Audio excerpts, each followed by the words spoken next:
ஆண்டவரால் ஆசீர்வதிக்கப்பட்ட அருமையான தேவ ஜனங்களே, இன்று நாம் வாசிக்கக்கூடிய தலைப்பு என்னவென்றால் அடையாளங்கள் நிறைவேறுகிறது. அவர்கள் கீழ்ப்படியாதவர்களும் எந்த நற்கிரியையும் செய்ய ஆகாதவர்களுமாயிருக்கிறார்கள். தீத்து 1:16 2013 ஆண்டு ஜூன் மாதம் 3ஆம் தேதி நியூயார்க் லாகார்டியா விமான நிலையத்தில் பயணிகளை ஏற்றுவதற்காக ஏர் டிரான் என்ற விமான நிறுவனத்துக்கு சொந்தமான விமானம் வந்து நின்றது. அது அங்கிருந்து புறப்பட்டு அட்லாண்டா என்ற இடத்திற்கு செல்ல வேண்டும். அந்த விமானத்தில் 137 பேர் பயணம் செய்யலாம். அதில் ஏறி அமர்ந்தவர்களில் 100 பேர் சுற்றுலா பயணம் செல்ல வந்த மாணவர்களும் அவர்களுடன் வந்த ஆசிரியர்களும் ஆவார்கள். விமானம் புறப்படுவதற்கான ஆயத்த பணிகளில் விமான ஊழியர்கள் ஈடுபட்டிருந்தனர். உற்சாகத்தில் இருந்த மாணவர்கள் அவரவர் இருக்கையில் அமராமல்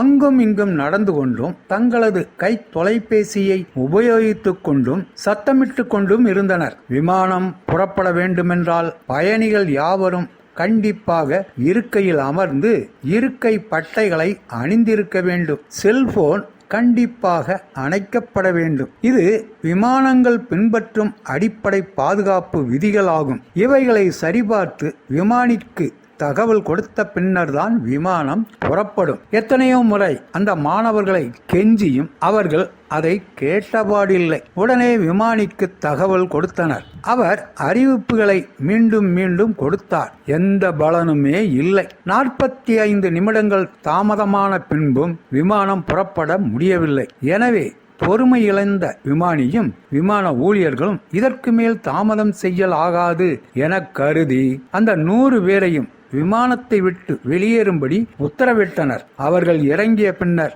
மீதமுள்ள பயணிகளுடன் விமானம் புறப்பட்டு சென்றது. உங்களாலும் மாணவர்களை கட்டுப்பாட்டுக்குள் கொண்டு வர முடியவில்லையா என்று பள்ளி இயக்குநரிடம் கேள்வி கேட்ட பொழுது மழுப்பலான பதிலளித்தார் அவர். கீழ்ப்படியாத முரண்டு பிடிக்கும் பிள்ளைகள் சமுதாயத்தில் பெருகிக் கொண்டு வருகிறார்கள். சட்ட திட்டங்களுக்கு கீழ்ப்படிய வேண்டும், ஒழுக்கமுடன் பொது இடங்களில் நடந்து கொள்ள வேண்டும் என்ற இங்கிதமும் அநேக இளைய தலைமுறையினருக்கு தெரிவதில்லை. எடுத்துச் சொன்னால் புரிந்து கொள்வதும் இல்லை. மறுபடியும் சொன்னால் கோபம் வருகின்றது. இளைஞர் சமுதாயம் எங்கு நோக்கி சென்று கொண்டிருக்கிறது?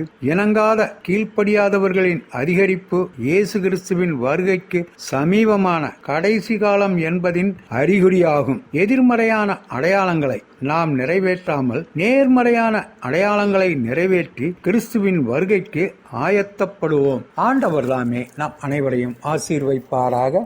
ஆமென்.